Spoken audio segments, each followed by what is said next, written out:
What is next for you? For all of us, I look and go, it's a superhuman individual who is unbreakable. Do you feel like continue on, power on to the next? It's really easy to ask, why would anybody want to put themselves through that? And certainly for the last 2 attempts at the world's longest swim, I haven't got any sense of eudaimonia really, but I know if there is a third attempt, there probably will be, that eudaimonia afterwards will be amazing. The only way I can describe it is just the struggle alone is enough to fill one's heart. So if we go for a third attempt and it's not successful, we'll just keep going until we get that eudaimonia and then rinse and repeat. There'll be another mountain. Thank you, Sherrie. Right. Oh, you're eating the donuts already. Hurry up,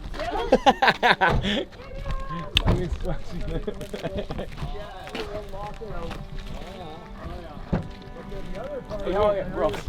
Nice to meet you. Hey, how are you? Good. I'm Eric. Ross, nice to meet you. Ross. Steve, Ross. Michael, Ross. Nice to meet you. Up until that point, we'd exchanged emails, and that was how the whole idea came around. So obviously have the River Quest every single year, which is a famous race where people kayak and paddle from basically Whitehorse all the way down to Dawson. So pretty much the exact route that we did. And when I reached out to the team who do the health and safety and the logistics and look after the River Quest, I just sort of said, it's a bit weird, but if you can kayak it, you can swim it, right? And they were like, yeah, like in theory, if you avoid bears, wolves, whitewater rapids, you know, if you can avoid all of that while swimming, sure, you know, you can swim it as well.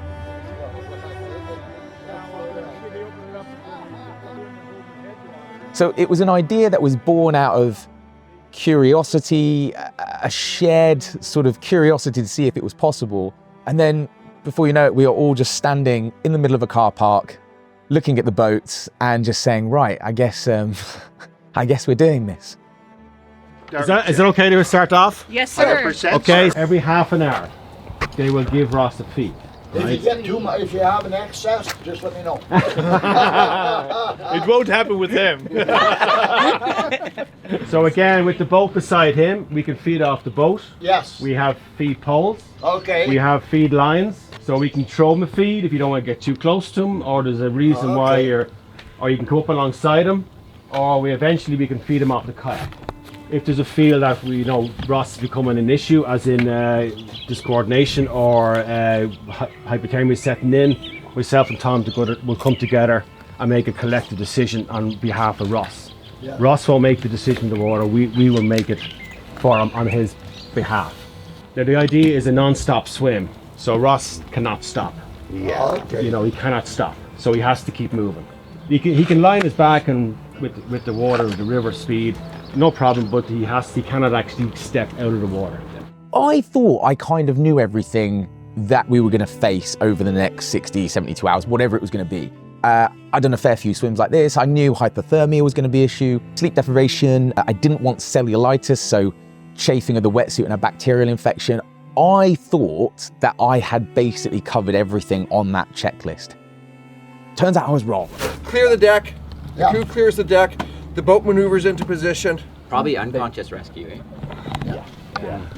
And then it's just a matter. During this meeting, they start listing things that I'd never even considered. Rapids are nothing to worry about. Yeah, for us. Can we hook on and Amazing. take it back? Talking about wolves, bears, and not just bears. Again, they were like, if it's a black bear, you might be okay. If it's a grizzly bear, start swimming faster. The number of bacterial infections that I'd never even heard of, I didn't know they existed. No, we definitely need a stretcher. Yeah. So if we're in that last 300, I believe it is. Yeah. A bit of trouble. I was blindly optimistic rocking up. After that meeting, that blind optimism turned to excitement, nerves, I think solely concerned with my survival. I think that was what was really interesting. Prior to the swim, I was solely concerned with finishing, maybe obtaining a world record. That would be nice.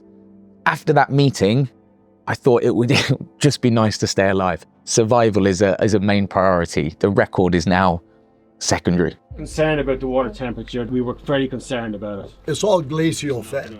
Yeah. So it's going to be cold. I've known you for 12 hours now and immediately love all of you. So, you know, this whole swim is going to be amazing. Whatever happens over the 3 days will be immense. We were all bonded by this shared goal, this shared curiosity, just thinking, is it possible? And there was a slim chance, And we just all agreed that if Mother Nature, Poseidon, you know, the Yukon River gods, whoever it was, if they allowed us to, this swim was potentially possible, and it was worth a try. And where down we go, where down we go. This is so There's, cool. yeah, you're gonna see some awesome sights this trip. You are just literally heading into the wilderness on an idea that you've had, but there are people willing to follow you. You're nervous, you're scared, but at the same time just filled with immense gratitude.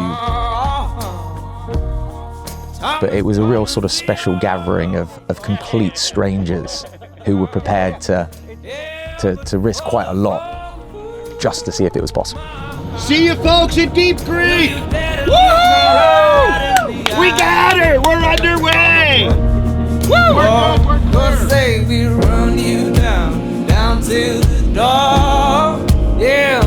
Once they left Whitehorse, that if anything went wrong, you were so far from help. And they will run you down till you go.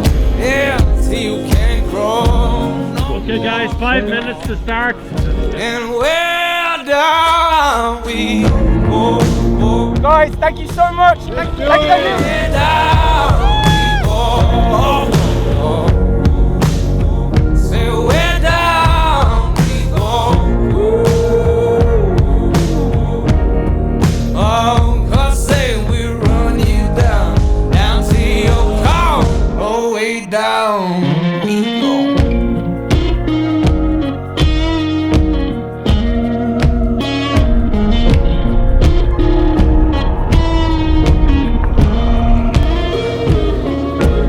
Going into the Yukon, I sort of said to myself, Loch Ness was and would continue to be a failure unless I attempted another swim. If you give up, it goes down as a failure.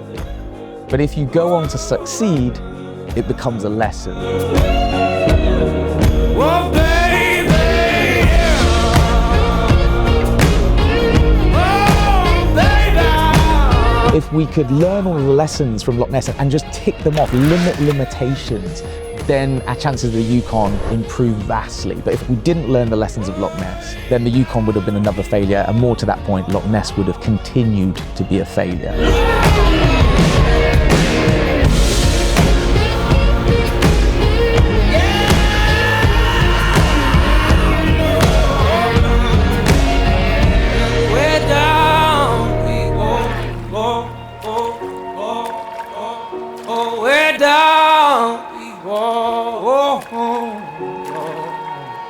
So where down we go,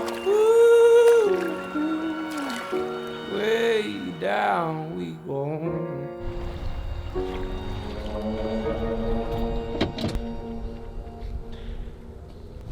The Teslin River is about 2 kilometers ahead of us.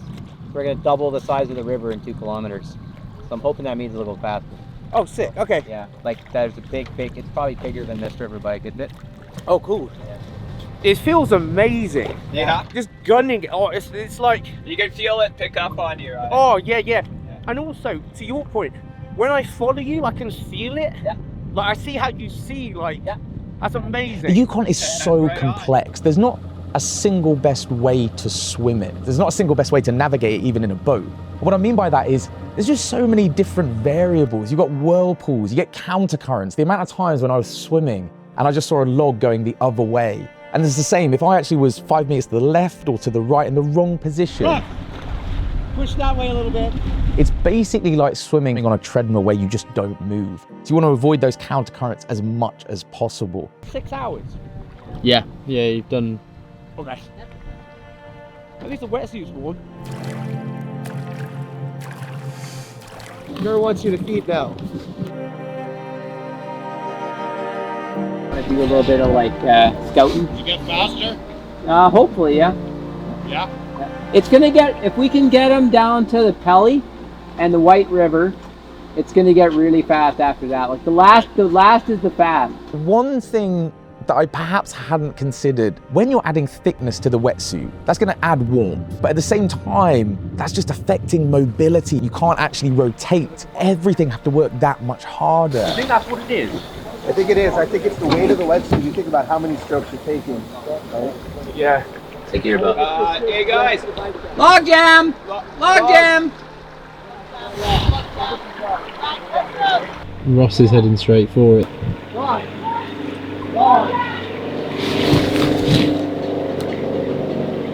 He's good. It's good. It's good.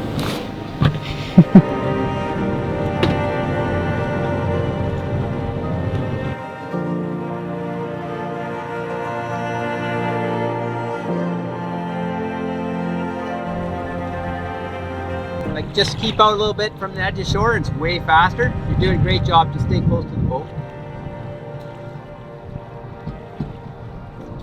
Okay, we're gonna get Dr. Tom and Chris on this boat and keep beside you. Charge! It's such a team event. And I think some people genuinely think I'm self-deprecating in that way. And it's like, no, like that swim in the Yukon is not possible if you take out any member of the team. It's amazing. If you take out Liam, you don't read the river, you go into a log jam. You know, if you take out Hester, all of a sudden my feeding strategy just goes to pot. It's not possible. You take out Dr. Tom, I get hypothermia. You know, I'm in hospital for weeks. It's so interesting. We are on schedule. We are crushing it. Yeah.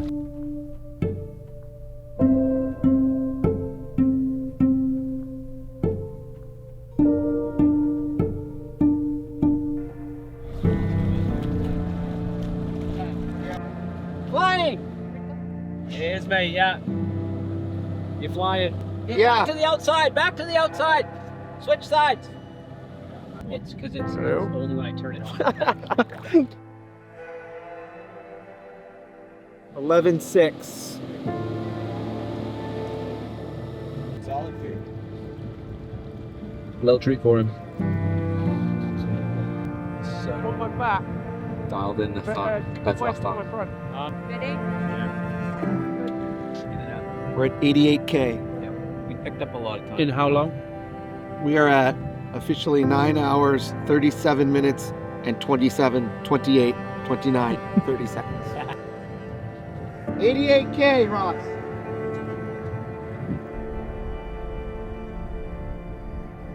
I say this sitting here at the grand old age of 38, that I like to think I've matured a little bit. Who's your friend? I'm gonna call him Gerard. Gerard. He's coming to Dawson with me. To Dawson! To Dawson! Gerard! But no, genuinely, I do feel that I've matured. In that, when I was 21 and I was an athlete, everything was very black and white. You win or you lose. You get a record or you don't. It was very, very simple. Whereas now, I think what's so strange is looking back on the Italy swim, on the Loch Ness swim, I'm really, really proud of those. Given the conditions, it was amazing what we achieved.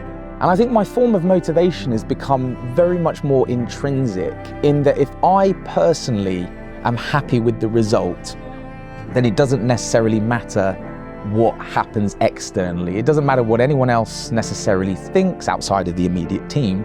100k in what, 10 hours? Not bad. Records and accolades are nice, they genuinely are. Obviously they are, but in reality I think it was just something that I needed to do because after Loch Ness in Italy, I just knew that I could swim much further if the conditions were right. You guys see the bear? Yeah, yeah.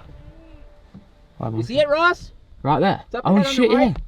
right. Moving. That's a bear. Do you go up in the woods? If you're in a sachet.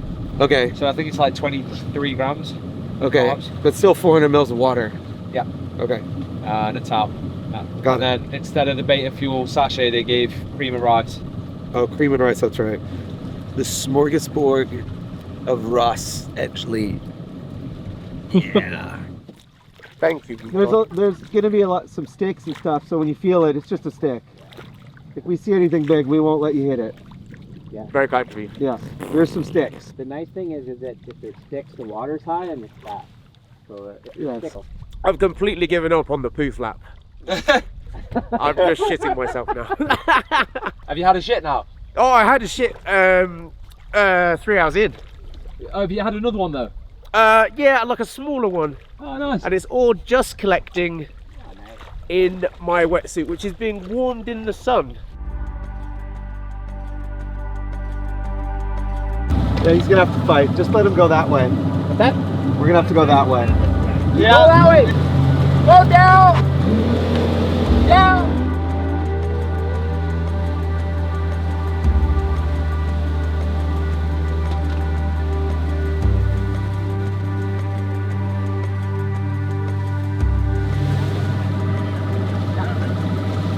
We'll make it work. There was a huge motivating factor that I hadn't even considered, but I never intended it to be. It was a really pleasant coincidence. And that was the day that we set off, which was actually Father's Day. And I talk about it in my books, and I can talk about it a little bit better now, and I can talk about it with fond memories. Hopefully, fingers crossed, touch wood, without crying. I think I can make it through this. But I lost my dad now 3 years ago.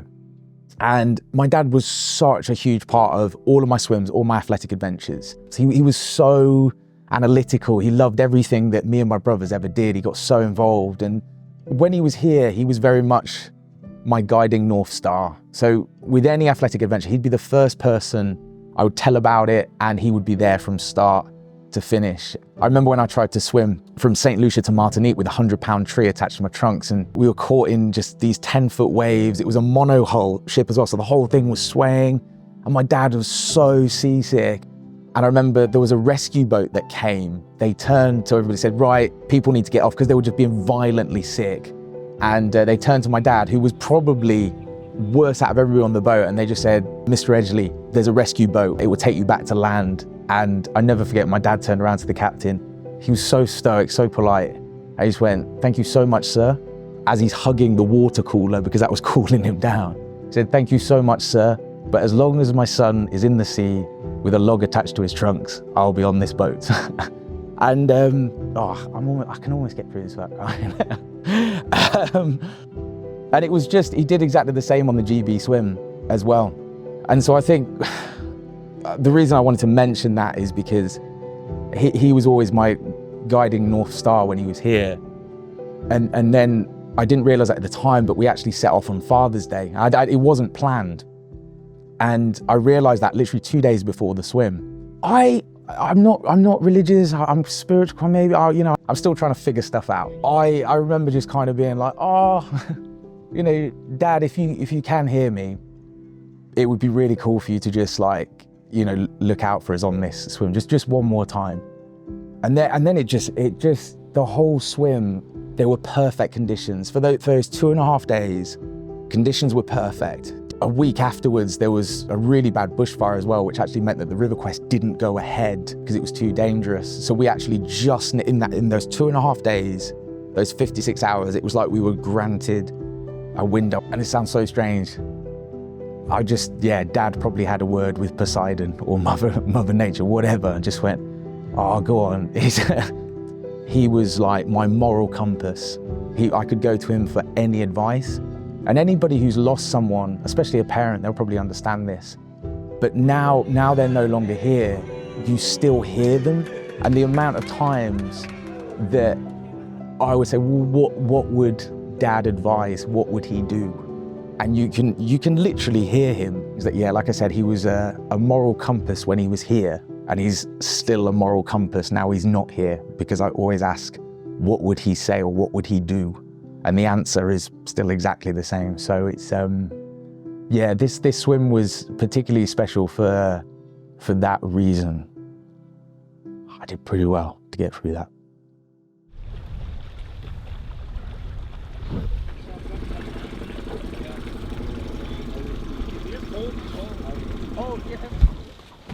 So it's around 10 p.m. and that's when the sun just starts disappearing behind the mountains. It just saps all of the warmth out of the air and the water. It's a cold that is hard to describe, but it just gets inside your bones. It was just basically a war with hypothermia. We were throwing everything at it, whether it was warm porridge, warm tea, everything and anything that could keep me warm. On top of that as well, I am just windmilling. My technique just is non-existent at this point. It's no longer swimming, and it's more about just to try and generate some heat from my muscles.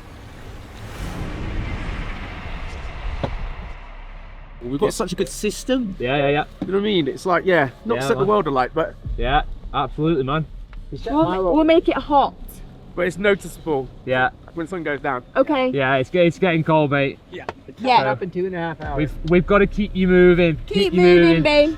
So It's just then that cramped. I know. It's okay. It's all fine. Yeah. It's just we're just like, Okay. like tweak. Yeah. We've got to keep you moving. Got it. Yeah. You got this, buddy. Oh, do you know what? I don't even know what time it is because out here it's constantly daylight, you know. Guess what time it is? If I had to guess, Yeah. it'd be about 9 p.m. But In real terms, Half it one. is. It's about a kilometer up to the 1:10. end there. Isn't that crazy? Daylight at 1:10 in the morning. This is messed up, I'm telling you. Honestly, this is disgusting. To be fair, it's better for the swim, isn't it? Yeah, You know. it's better for the swim. We're moving. Yeah, we're doing like 13. We need to move. As a team, it was just pure heroics from start to finish. I talk about the sleep deprivation, but everybody on the boat was suffering. I talk about hypothermia. Again, everyone on the boat was suffering. We were in the trenches together. Ross, over here. Ross. yo, Thank you. warm it down, mate. Warm it down. That's it. Is that too hot or okay? Oh, it's warm. Is it too hot? Bit too It much. could be warmer. Oh, Okay. okay. You go, buddy. Next one. Oh, legend. Thank you. It's getting light again now, eh?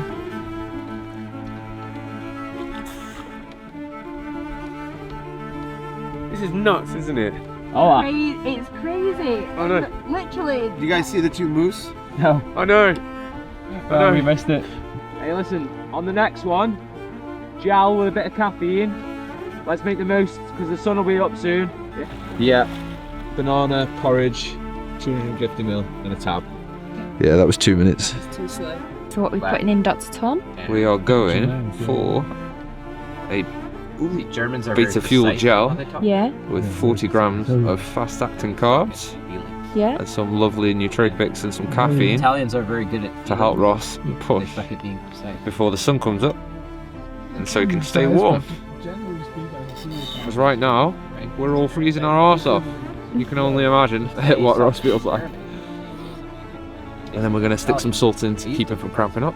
Coming after that first night, we were happy that we survived, but we were just very, very painfully aware that what lay ahead for the second night. How are things feeling, Ross? Yeah? Sorry, it's closing up. Throat's closing up. We'll get you some olive oil. I'm not worried yet about anything. Okay. Probably worried about the second night. At this point during the swim, my throat is closing up. This is kind of expected of swims of this distance or duration, but this particular time, it just felt different. It felt like trying to swallow shards of glass. It was that bad, and the team, again, were incredible. They had a remedy for everything.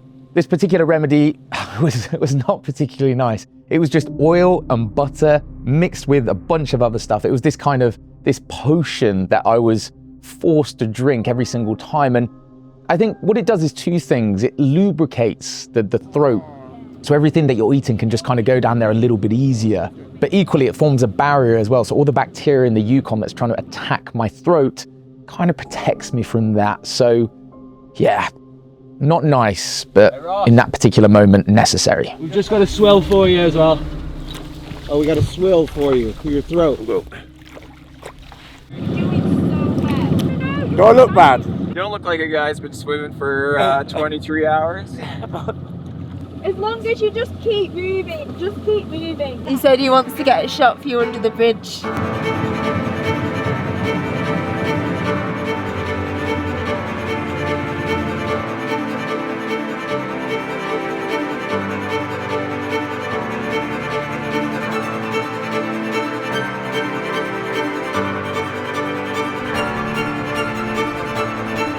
That's so cool.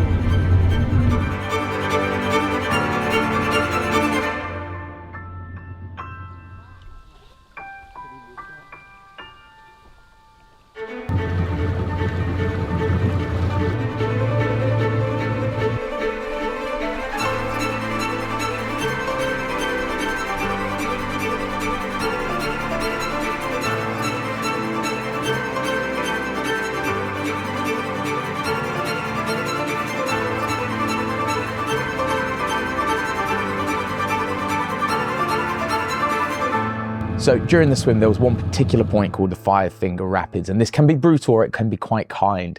What was really important is this was at the halfway point. I was so nervous getting to this point just because it can be brutal. It has a reputation for flipping boats, flipping kayaks, whereas other times it can be quite kind. It kind of just guides you through relatively unscathed.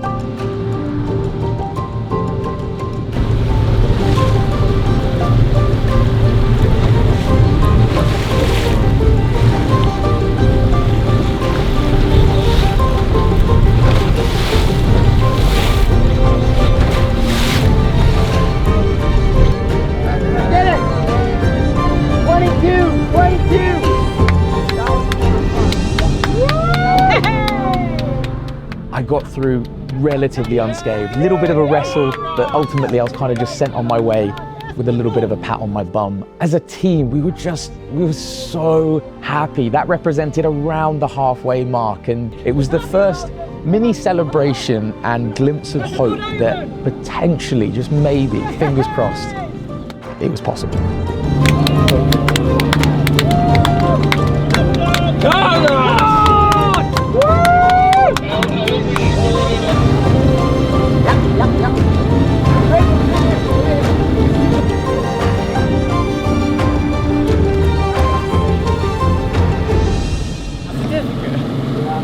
Of course you do. Do you want a bit of soup?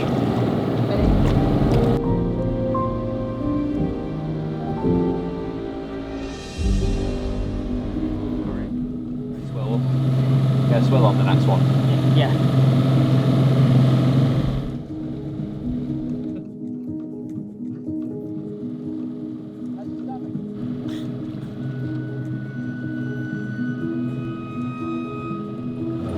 I'm gonna jump in with you for a second. Oh, you legend.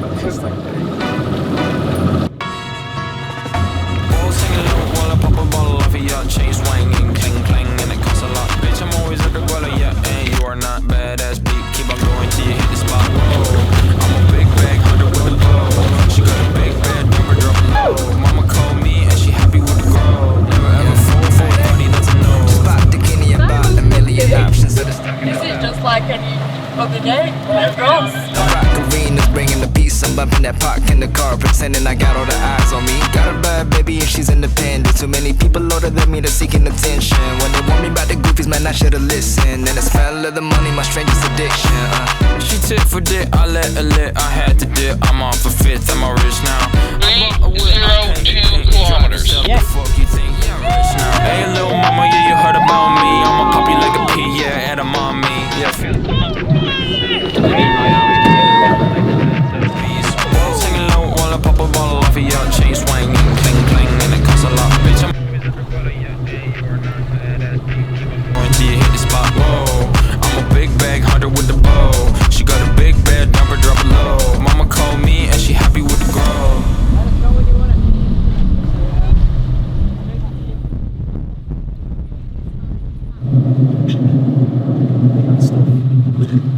The golden stuff. It's going to net that in one. Net that in one. It'll be Dawson by sunrise. Watch this space.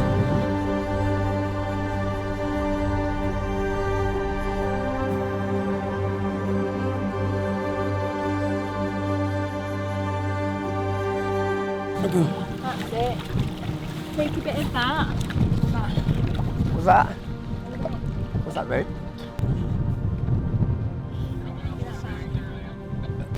Oh, porridge.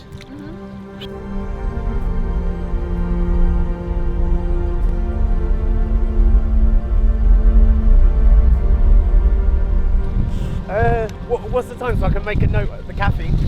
Time. 20 past 6. Amazing. Yeah.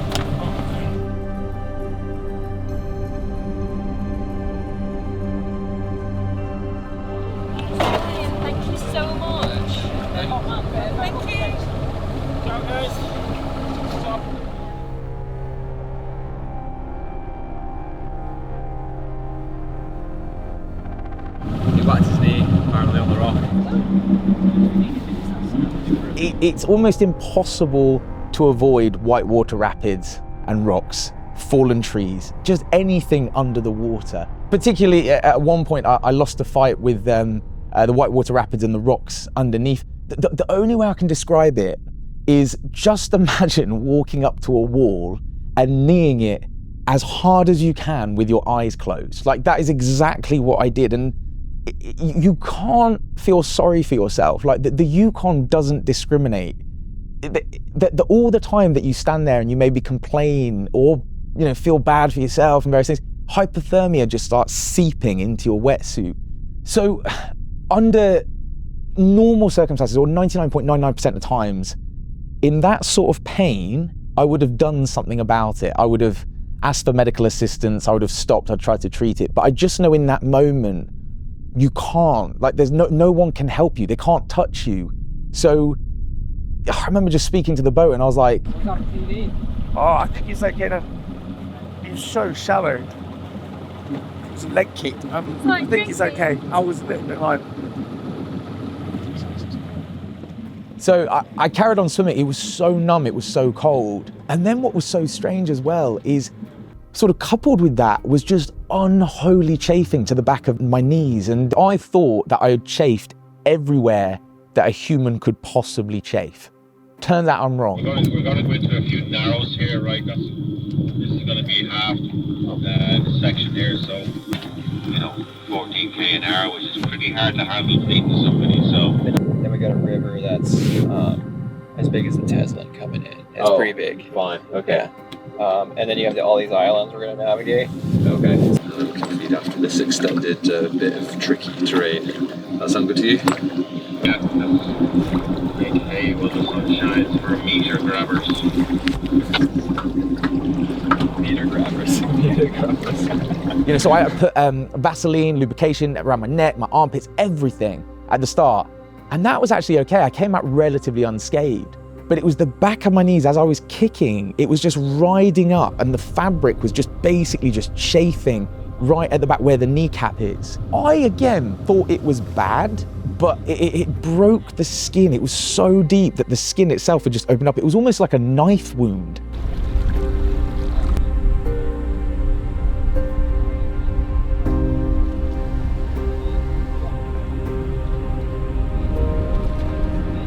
Hey chaps, it's Tommy. I know we're in danger at the minute, but we got no fluids in him, and I just need to do a quick welfare check because he was shaking pretty bad. As soon as we're out of danger, obviously. In the Sherrie with Hovis' finest wine. Okay. Nice. Fit for an adventure swimmer. Two, I've got a hard boil on them for you. Thanks, man. You legend. Thanks, Eric. Right on, you're welcome. Have fun. Alright, just go in the middle. Coffee. Give me a good hold it for 15 seconds and gargle. Gargle, gargle, gargle, gargle. Keep going, keep going, keep gargling it. That's the one. Yeah, dump it. Nice. How's your breathing, mate? Oh, So much better. it's so much better, yeah? Did you see how much came out my nose? I did, mate. It's just congested as shit. Hey, chaps, just to let you know, just going to be keeping a real tight watch on that throat. If it starts to close up again, we'll get.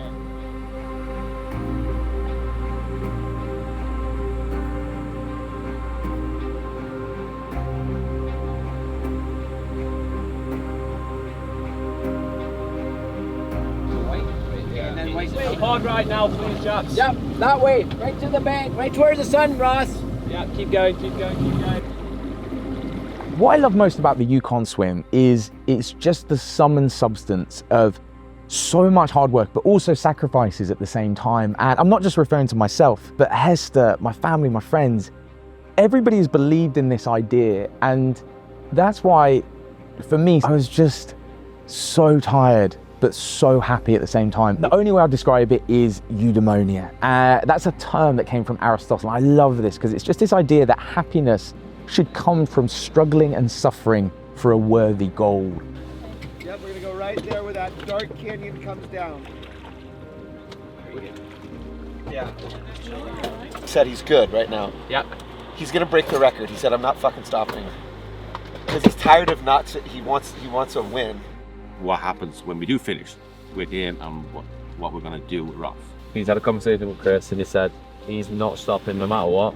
He's getting the record. And we had the discussion with Ross as well, didn't we? We have. He's just very, very optimistic, and you just need to keep him in that mindset. Yeah, 100%. Like, just keep him in Totally. that mindset. Yeah, he is starting to get cold when he's not moving. Now it's going to get worse. Yeah, exactly. So your hot feeds will be like that. Where wetsuits, it's masking how deep the hypothermia can be in it. And then we take the suit off, you go, oh, that's grand, but then an hour later it's going to really hit. You know when he actually comes out and he walks, so what's the process? So we're going to a gym, as far as I understand, until he's on the beach. Is that right? Once he clears the water. As soon as he's cleared the water, then we can get hands on. Hands on. There's no road access where you finish, right? That's why we're starting. So what we want to do is that whatever boat it is, we're unloading it except for you and him. Yeah. Because the less weight we have, the faster we go. Yeah. Cool. Whose boat is best to do that then? It doesn't matter as long as your impeller is good. This one we can get it up to 30 odd degrees. Yeah, sure. Easy. That's a big bonus. So to be clear then, wherever we're landing, we just got to package him and get him on. Yeah. We're going to go down to 20s, 20 minutes, shorter feeds, so we've got lots of warm 20 minutes. Yeah, that'd be Warm, amazing. warm. That'd be amazing. You keep moving, Yeah, just shoulder it. So one of the ways that we tried to combat the cold was to increase the frequency of feeds. And the whole reason for that was essentially to try and heat yourself up from the inside out. So when you just have warm porridge or tea in your stomach, that helps so much. But equally, by stopping and then treading water, just the cold just seeps through the wetsuit. You just start to feel it. Are you having any shivering? No, not if I get regular feeds. That blackcurrant that I had, or the electrolyte, was amazing. So it was this complete battle and strategic game of chess with hypothermia that we were playing, knowing that there was going to be only two outcomes, and that was hospital and hypothermia, success and a record. What a night. Ross is in really good spirits at the moment. We are on track with 20-minute feedings. We're giving him a variety of different things. We're mixing up his carbohydrates, making sure he's getting lots of fast-acting carbs. We've got basically glucose and fructose. We're going up to about 80 to 100 grams an hour. Plenty of salt, plenty of water. We're keeping him happy, hydrated and warm. And performing. And we're going to get him to the record. And he's doing absolutely brilliant. It'd be great if anyone could go, any of these other boats could just know where the shallow is. Yeah. Any of them could just go ahead and that could be their job. Because that kills them. We're just helping Ross to hold on in these last few hours. We're getting him through the pain cave and making him some nice sweet treats. So close. We're so close. Yeah. We're going to do it. Not quite in a super positive frame of mind. Got to get them back up. But they just need that temperature right now. This is the toughest thing. The toughest. We're in about an hour and a half. We got the first bit of sun on the clouds now. So the sun's already up on the horizon. We just got to get over the hill. Yeah, Almost there. Will it take long? Because I'm shivering. Yeah, he's getting cold. You guys get cold. All right. So sun's coming up. Yeah. There it is, right there. Keep moving. Chuck peanut M&M on the next one. As soon as you have those cold temperatures, but then you start mixing in sleep deprivation, fatigue, depleted muscle glycogen, all of those other things. Is he struggling? Then all of a sudden, it goes from hard to absolutely brutal. We're so... I'd be heartbroken. Only one on earth who can do it is you. The sun will be up. You'll be warm. Downdraft's already over too, Chris. How far till the big river? We got about 25k until we get a big push. Big push in 25k. Keep going, mate. It's just a nice warm drink. 2 Energels. I think we've seen the worst of him this morning. He's on his way up now. Okay. I would be lying if I said there weren't many moments where I thought that the swim wasn't possible. You have this voice in your head that finds anything inside of you, like your deepest, darkest vulnerabilities, And it just constantly tries to remind you of them. You've not slept in 2 days. Have you fueled enough? Have you trained enough? What's happening in your shoulder, Ross? Is that a ligament, a tendon? Is that going to snap? You know, hypothermia, it's getting a bit cold. It's not going to get warmer. This is hypothermia waiting to happen. Do you remember what happened in Loch Ness? That is literally going through her head constantly. And I think what's interesting is the best athletes are those that can constantly silence it. As soon as that pops up, you just basically push it aside.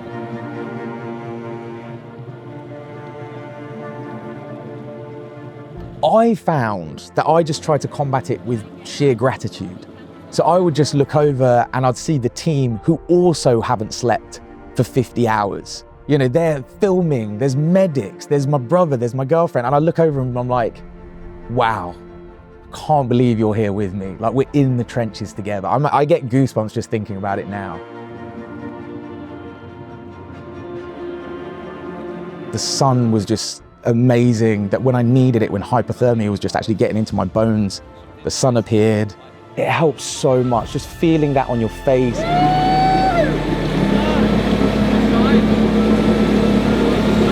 Yeah.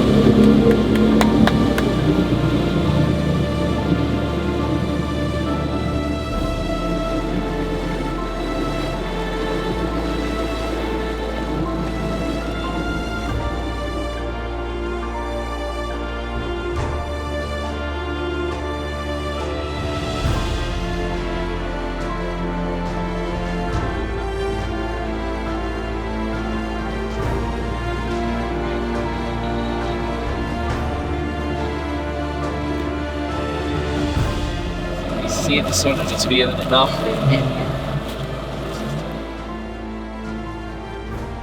I think we can make it.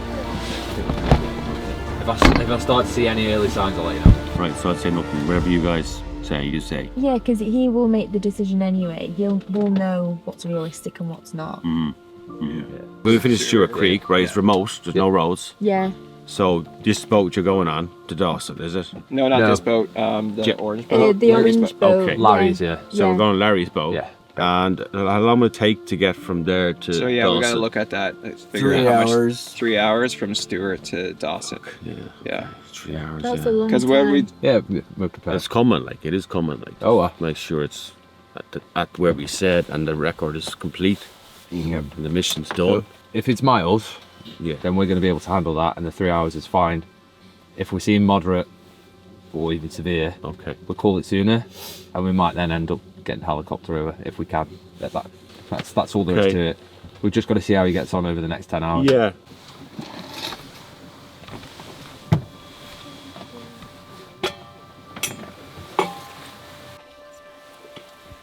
I think one thing that's really important is there were so many stories within this larger story. It wasn't just a swim. In fact, there were so many stories that happened in the build-up and certainly during those 56 hours that were so much more powerful than the swim itself. One story in particular, so Larry was amazing. He's literally one of the greatest humans I've ever met. And he's been there from the very inception of the idea. And once we actually arrived, I didn't know this at the time, that he's not very well. We essentially don't know how much longer he has. And his son, Eric, they had a particular boat that they contributed. They volunteered. They said, look, we are doing this adventure. And a lot of his friends and family and everybody said, given your condition, under doctor's orders, medical supervision, you should not be going sort of 60, 72 hours down the river. And this is why I love Larry. He turned around to the medics, the doctors, everybody, and just said, you are not having my boat unless I'm on it. You know, this could be the last adventure. Larry was there for the whole thing, through day and night. There was just this silhouette of him on his boat as he promised. He was there for the entire thing. And his son, Eric. And then at the end as well, Eric came over to me and he gave me a hug and he said, you don't know what this means. Like I've said this before, the record is a nice byproduct to the stories. 53.5 to go in his boat. 50. So I'll be here for a bit, eh? Or 275. 300 ml hot water. Thank you. We're just adjusting the water bottles. Hang tight. I think go. we're good to go now. We've got more water boiling, but nothing more for you at the moment. Thank you so much. You betcha. Thank you. Yeah. They're gonna catch up to you here. Yeah, that's why I just needed some clarity. Every 20 minutes, we're going to get back into some structure. We've had a bit of shit going on with the boat. Fuck. We are around 500 kilometers in, and we've been swimming for over 50 hours. And I'm in this strange state of just sleep deprivation, fatigue, unholy chafing. And it was in this state where I am just solely focused on just putting one arm in front of the other. Keep fighting, good. Good. Good. That I didn't realize we were basically being pulled down a channel, almost like a vacuum that's just gonna send you down this one-way road where you just get beached at the end. And that would have been the end of the swim. There would have been no coming back from that, because you cannot swim and turn around. You can't do it. And as I'm swimming, all of a sudden I'm just woken up by the panic, the sheer panic that I can sense in Jer's voice. So he's on the kayak next to me, and it's muffled at first. Like I said, I can't hear ever so well. And as I look up, I see Jer's face, and there's just this sense of urgency on it that something's wrong. Immediately, he just turns to me and said, I need you to sprint. I need you to swim as hard as you can to get across the river and over the other channel. Good, he has to swim. There's no fucking option. Hey guys, we're fueling up there. We're gonna go over here now. Big breathe.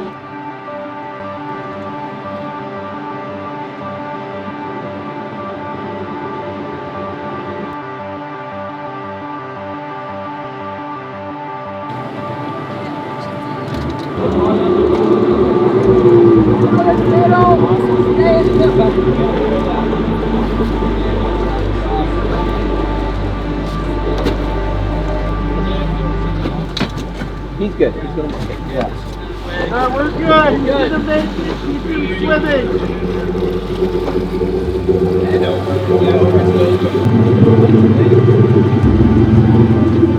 No, I won't give you nothing unless I tell you. We're gonna stay in the middle, so we never have to make quick adjustments. That's what you want. Stay in the middle. And I think that's one of the things that my physiology just hated, because as an athlete and a sports scientist, I thought the entire thing was going to be nice, aerobic, slow paced, where in reality, the Yukon just requires you to sprint at some points. And it doesn't matter if you are chafing, sleep deprived, it doesn't care about lactic acid accumulating. There are some times when the Yukon would just say, we need you to sprint from one side to the other to avoid a logjam. And that's exactly what you had to do. Chafing, skin just tearing, lactic, just lungs on fire. Doesn't matter. If you don't make that particular split in the Yukon River, the swim is finished. All of that would have been for nothing if you took the wrong route. We're almost there, like it's fucking minutes. Like 15 minutes is a good case. 3K. Yeah. I'd love you guys to be. 3K. 3K. 3K. 3K and we're done. When you get to the beach, I really need that stretcher set up ASAP. We got the stretcher ready. John would like the beach as well and be ready. We need to get Ross out. So we have Ross he's borderline here. Yeah, Chaps, I want to go down one more beach. Yeah, This here. Chaps, this discussion can continue as we go. I need to be at the beach now. Yeah, okay.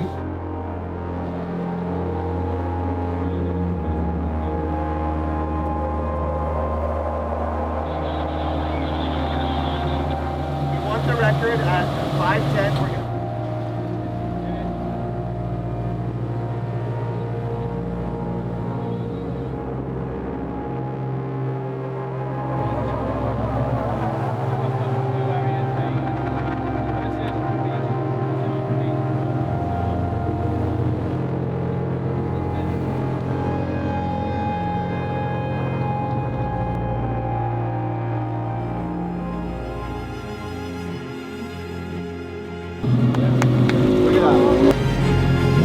Pull himself out of the logs.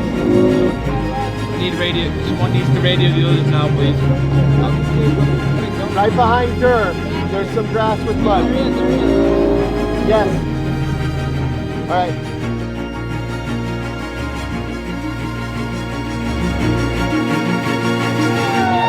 Woo!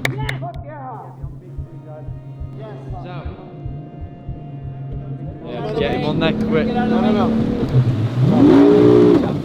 Jay, can you radio them, please? your blankets or something quick. Go. Excuse guys, top stay please. Side.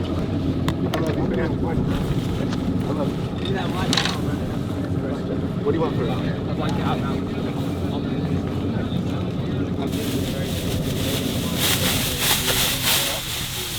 He's good. Hester, he's good. He's good, guys. That needs on the floor.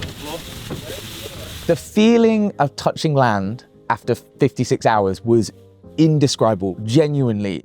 For 56 hours, you're trying to suppress every emotion that isn't conducive to you getting to the end. Nerves, fear, apprehension, all of those, you suppress them, you push them down. And then as soon as you touch land, they just bubble over, and then they're mixed with joy, elation, gratitude, because you turn to the team who has just been through a war zone with you at the same time.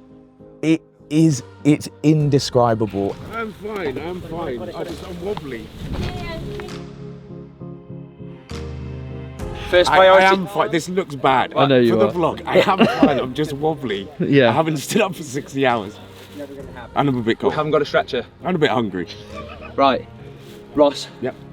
I'm limited options here, mate. Okay. Are you able to stand and get on the boat, do you think? Yeah. Okay. Yeah. Oh, Do you want the time, blanket? because your blood pressure's going to be all kinds of fucked up. Yeah, it was like that before. I know it was.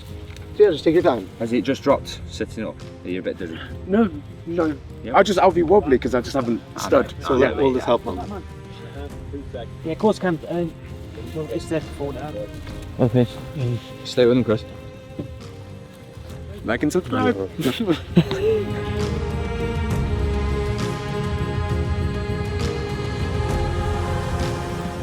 This is what happens when you swim for 60 hours. Yeah. What was the total distance in the end, Chris? We're at 500. We have to get all the GPS coordinates, but we're at 510 kilometers. Right. Yeah. I'm getting you on the boat and lying down. All right, buddy. Now, Big rig. we need as many people as we can, mate, because you're going to be super unsteady. I reckon I'll be alright. I reckon I can run Yeah, back. I know. Go. I need another hand here. Just swim it. I can swim it. Don't worry, Tom. Scott. 3 people will be good. Scott, we need you. Now. 3 of us. Scott, now, please. I'm going to apologise now. I shit myself in my wetsuit. With you. About... Where do you want it, boys? You got your legs. Oh, it's just chafing. Oh. Slow. Yeah. Again, man. Oh. Slow. Yeah. Just need you on that boat. Hold on. I've got it. No, I'm fine. No, I'm fine. Okay. The one got that foil. Oh, it's just chafing. Yeah. Dry roads below or on top of him? I've only got hats, so that might be good. Yeah, we'll get you clean, mate. Have you got any blankets? Anywhere? What we're going to do is take regular gels, if you can do it. Have you got any chocolate buttons? We haven't got any chocolates, but I hate them all. Scott eating all the Hey, chocolate buttons. Scott, I'm going to give you some garbage. No, I haven't done a gel. Don't have a gel. yeah. I've got a holy chafing in the back of my legs. It's alright, we'll take it off in a bit. Liam, I'll get all this shit. Oh, what's that? I want you to. Oh, Joe. Yeah? Good. There you go. Thank you. Very cool, mate. Sorry. Yeah. See? Yeah. No weirdness meant by that. We need to be quick. What are we going to do with the kayak? Leave it here and we'll have another boat come get it. Is that a good idea? Have we got any more layers, people? What do you think? I throw it at the front. Throw it at the front. Okay. Hold on. Just now, Jack, at me. Oh, right. Sorry. That's it. Your body just literally just hits the shutdown button, like just emergency shutdown, and the body just goes crazy. It's I think it's psychological and it's also biochemical at the same time. And even when my body was completely shutting down, my heart rate is crazy elevated, I haven't slept, so I'm sort of passing in and out of consciousness at the same time. But as I'm doing this, I just remember looking up and seeing the team around me all rush in and they're wrapping me in blankets. And I was just looking out, just gratitude. It's amazing how the body just shuts down when you get out. Oh, you were pumping around all the blood, like doing your exercise, mate. Then you suddenly stopped. See my sprint finish. We did. We're gonna get out of here because this is a bad spot. Wait for it, so. You've done it. New! Well done, Bill. Double record. In my head as well, at the end, I think so much during the swim because there's nothing else to do. So in the end, I was like, oh my God, I'm gonna finish and I'm gonna give a poetic speech to everybody about how much I appreciate what they've done, you know, this shared dream of seeing if it was possible. All of that went through my head. My beard was gonna glisten in the sun. It was gonna be amazing and everyone was gonna be in tears, you know, we'd all clap and we'd all hug. Fast forward, I am being cut out of my wetsuit, which I've shit myself in, and I'm apologizing to everybody, just saying gratitude, gratitude. Brad, you're on the beach. But do you know what's really strange is I wouldn't have had it any other way. That was the moment that we had. It wasn't the poetic one I had in my head, but it was the one that this whole adventure deserved. Alright, so we're gonna roll him this way and hold him and then go underneath. So we're gonna try and get this underneath as far as we can. Roll him back. 3. Yeah. On my count of 3, you're gonna be rolling. 1, 2, 3. Underneath. Flatten it this way. I just think with the end result, it was a fitting end for us as a team. Again, in my head, I love the heroic age of Antarctic exploration. And there's these stories of this just great adventurers completing these amazing expeditions. And afterwards, they sit down as a team, they all have a beer and they talk about the adventure.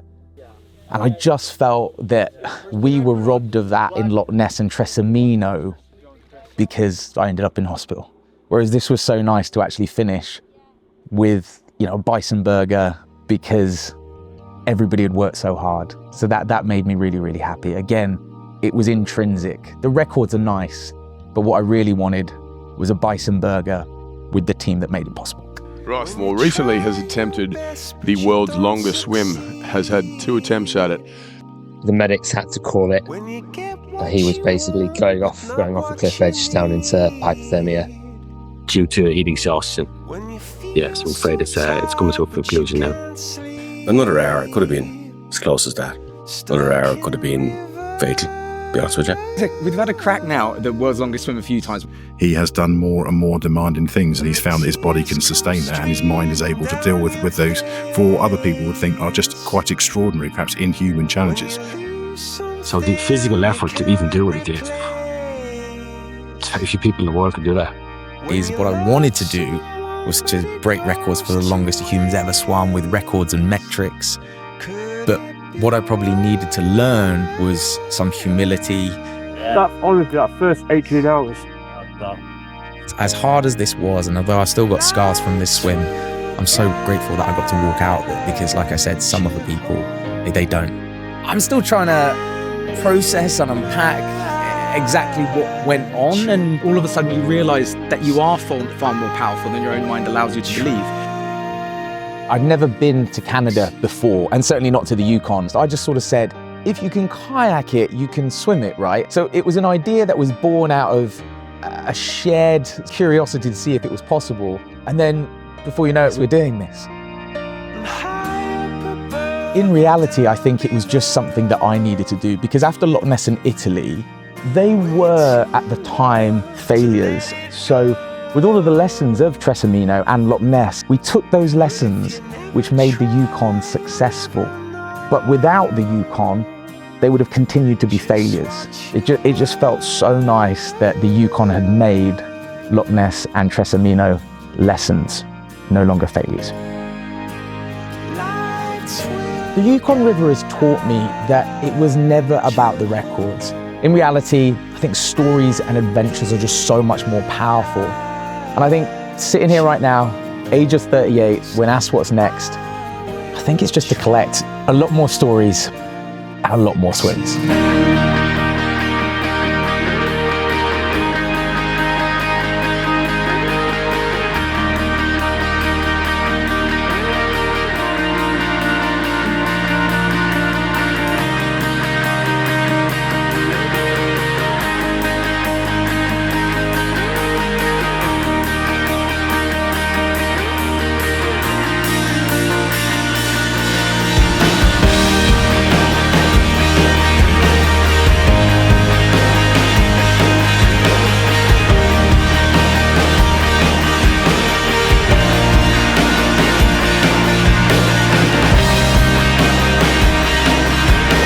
It feels amazing.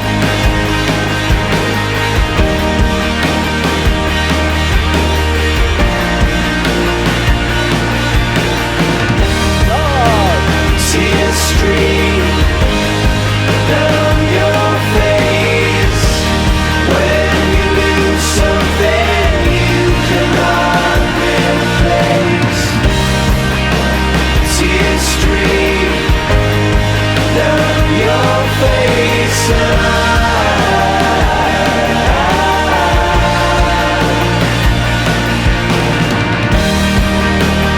tears stream down your face.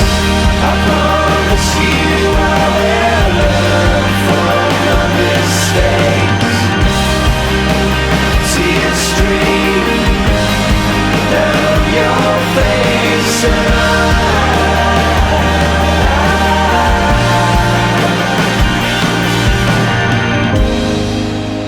lights will guide you home and ignite your bones, and I will try to fix you.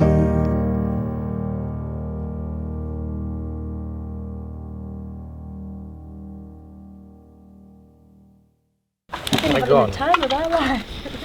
I'm going for a trail run. You coming? Yeah.